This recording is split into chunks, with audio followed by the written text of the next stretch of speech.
Okay. Hi, this is Becky. Been trying to figure out a good pattern for the masks, and I came up with this. It's pretty fast and easy. Take one piece of material, 15 inches wide by 7. Fold it in half. Take something to measure with. Measure approximately 1.5 inches down from the top. I just use a pencil. It's not going to be seen anyway. And then measure approximately 1.5 inches from the bottom. So from here to here, back stitch at both sides. And then, because this is potentially going to have some stress on, especially this part. And then break your thread, start over, because you want to leave this part unsewn. Start here, so from here to here. Again, back stitch at both sides. That gives you a piece that looks like this. Take it to your machine and press this open. Your iron. With your iron. Actually, if you don't have an iron, you just take a fingernail or a little roller or something, and you can get a pretty effective pressing just by doing that. Once you have that open, pressed open, this one I only stitched down on one side, which is what the original video I saw said. I have since decided to stitch it down on both sides. I think these are going to get a lot of wear, and I just think for the little bit of time that it takes, it's not a big deal. So just start on one side or the other. You have to make sure the rest of this fabric is out of the way. Doesn't matter whether you do it from the front side or the back side. You just want to catch your piece of material here. Stitch down. Again, make sure you don't get any other fabric down in there. It really isn't as bad as it looks.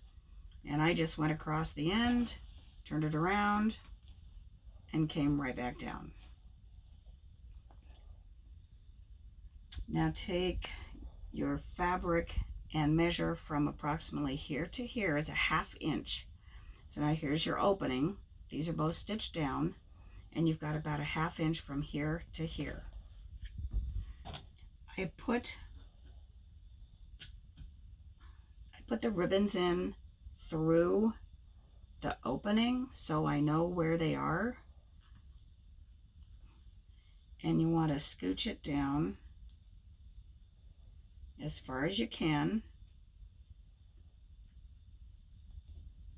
And clear down to the bottom. And this is about the only place I really pin. I used 1/8 inch ribbon because it's what I had in my stock. But you can use grosgrain, I think. I used bias tape on one. Bias tape gets real squirrely. I had to sew it together first, and it gets kind of squirrely, so depends if you've sewn much. That could drive you crazy. A 1/2 inch would work, 3/8 inch. I think whatever we can find that's reasonable is probably the best at this point. Pin these down.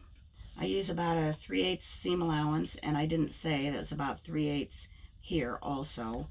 Doesn't make a major difference. And I sew here down to here. Back stitch over these ties really well. So back stitch, because they're going to have some stress. Sew down, back stitch.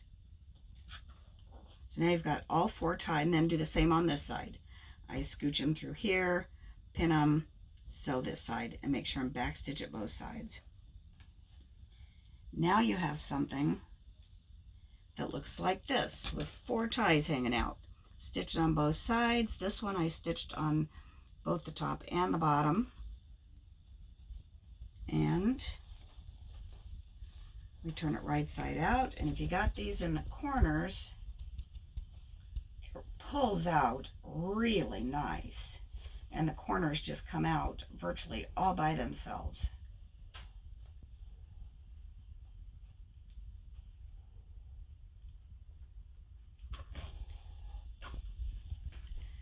Take it to your iron again, press, make sure these are out nice, and press it real well. Now here's your pocket for your filter if you have one or want one. If that's All of this is what it's up to you. Whether you think these are safe, whether you think they're worth it, it's up to you. Okay, now once you have this pressed, once you have this pressed, I have a twist tie that's approximately 5 inches long. The real short ones, I think, are a little bit too short. But now this is one reason we have that pocket open yet. Put it in the pocket and push it up into the top as much as you can, so it's clear up at the top. Now you want to take this and make sure your ribbons are out of the way. Take this and sew it all the way around. And then when you sew up here, make sure you don't sew this on top of this wire. Sew down a little bit, you can feel the wire, and sew across there. So you have this whole thing encased now.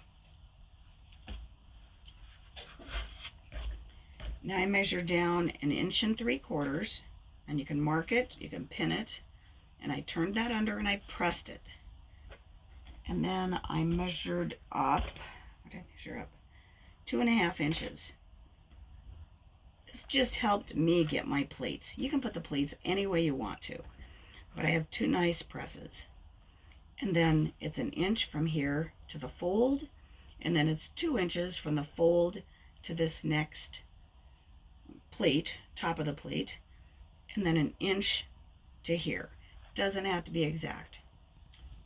So make your pleats, make sure they're kind of lined up nice, pin it if you want.